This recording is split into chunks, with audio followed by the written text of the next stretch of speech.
In today's video, I am going to teach you how to use Gelato with Shopify. To begin, open your Shopify admin and go to your settings area. From there, click into apps so you can access the Shopify App Store. This is where you will find the integration that connects Gelato to your Shopify store.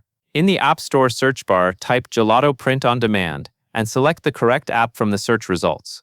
Once you are on the app page, click Install App. Shopify will then guide you through the connection process.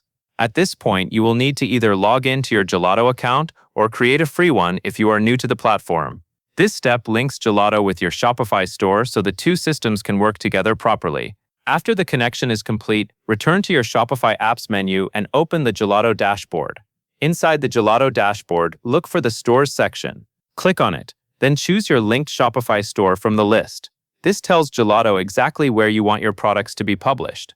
After selecting the correct store, click Add Product to start creating a new print-on-demand item for your catalog. You will now be taken to Gelato's product catalog.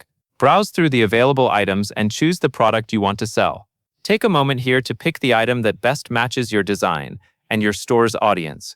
Once you have selected a product, move into the File Editor workspace. In the editor, upload your custom design files. This is the stage where your artwork is placed onto the product. Make sure your file is the correct version you want customers to see, and check the placement carefully before moving forward.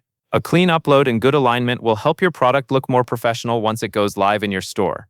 When everything looks right, click Publish. Gelato will then push the product directly into your active Shopify product listings. This saves time because you do not need to recreate the product manually inside Shopify. After publishing, your item will appear in your store catalog where you can continue managing it through Shopify as needed. That covers everything you need to know.